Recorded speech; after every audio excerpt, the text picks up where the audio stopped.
Seorang pria bernama Johnny ditangkap polisi karena mobil yang dia kendarai menabrak banyak orang di sebuah pertigaan. Saat diinterogasi, polisi bertanya, "Bagaimana bisa kamu menabrak 25 orang sekaligus di pertigaan?" Johnny menjawab, "Saya sedang menyetir dengan kecepatan 65 mil per jam dan rem mobil saya blong. Saya dihadapkan pada dua pilihan." Polisi penasaran dan bertanya, "Maksudnya bagaimana?" Johnny melanjutkan, "Pilihan pertama, saya belokkan mobil ke kanan, di mana ada satu orang pemuda. Pilihan kedua, saya belokkan ke kiri, di mana ada rumah yang sedang mengadakan hajatan. Bagaimana jika Bapak di posisi saya?" Polisi seketika menjawab, "Saya akan belok ke kanan. Korbannya hanya satu pemuda." Johnny mengangguk dan berkata, "Betul, awalnya itu yang saya lakukan. Tapi saat saya arahkan mobil ke kanan, pemuda itu lari menghindar ke kiri ke tempat acara pesta." Polisi terkejut dan berkata, "Bukannya itu bagus?" Johnny menjawab, "Masalahnya, saya ganti arah belok ke kiri untuk mengejar pemuda itu." Polisi itu sangat marah dan berkata, "Bodoh." Johnny menjawab, "Memang bodoh betul pemuda itu. Kenapa dia menyeberang ke kiri?" Seorang nenek pergi ke supermarket dan memasukkan makanan kucing termahal ke dalam keranjang belanjaannya. Kasir berkata, "Maaf, kami tidak bisa menjual makanan kucing kepada Anda tanpa bukti bahwa Anda memelihara kucing. Karena beberapa orang tua membeli makanan kucing untuk mereka makan sendiri. Jadi manajemen ingin bukti bahwa Anda benar-benar membelinya untuk kucing Anda." Si nenek pulang, mengambil kucingnya dan membawanya kembali ke toko. Mereka pun menjual makanan kucing padanya. Keesokan harinya, nenek itu kembali ke toko dan membeli makanan anjing termahal. Kasir kembali meminta bukti bahwa dia memiliki seekor anjing.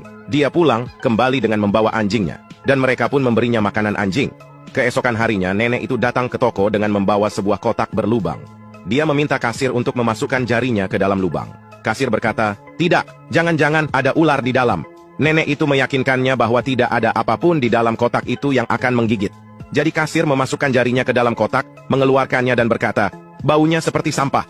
Si nenek tersenyum dan berkata, "Bolehkah saya beli 3 gulung tisu toilet?"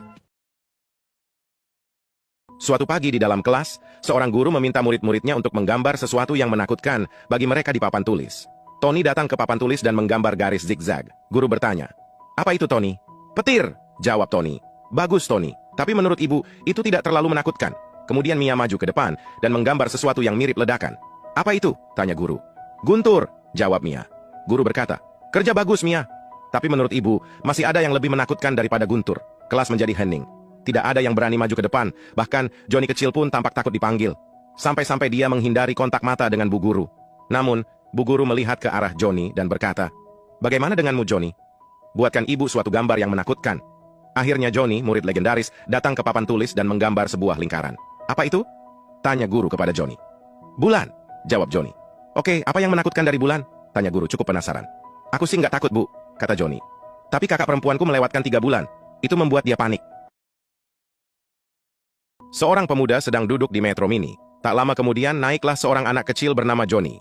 Johnny kecil itu memandang si pemuda dengan takjub dan bertanya, "Bang, Abang Reza Rahadian ya?" Si pemuda menjawab, "Bukan." Namun tak lama kemudian, Johnny kecil kembali bertanya, "Abang Reza Rahadian kan?" Si pemuda pun kembali menjawab, "Bukan." Johnny kecil tadi diam, namun 5 menit kemudian dia kembali bertanya, "Bang, Abang Reza Rahadian ya?"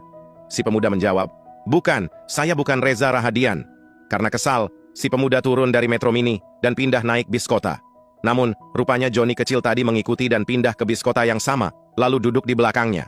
Tak lama kemudian, Johnny kecil menghampiri si pemuda dan kembali bertanya, "Bang, Abang Reza Rahadian ya?" Karena kesal, si pemuda menjawab, "Iya, saya Reza Rahadian." Dengan lagak polos, Johnny kecil berkata, "Kok enggak mirip?"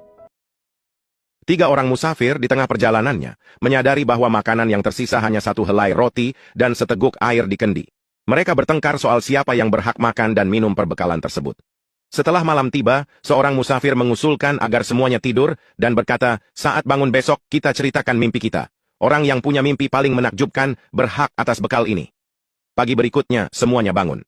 Musafir pertama bercerita, "Aku mimpi berada di tempat yang indah dan tenang, berjumpa dengan orang bijaksana. Ia bilang bahwa aku berhak atas makanan kita karena kehidupan masa lalu dan masa depanku berharga." Musafir kedua berkata, "Itu aneh sekali. Kalau mimpiku, aku melihat orang serba tahu. Ia bilang aku berhak atas makanan itu karena aku lebih berpengetahuan. Aku perlu makan karena ditakdirkan menuntun perjalanan kita." Musafir ketiga berkata, "Dalam mimpiku, tidak ada yang kulihat. Aku hanya merasakan kekuatan aneh yang memaksaku bangun, mencari roti dan air, lalu makan di situ juga. Itulah yang kulakukan semalam."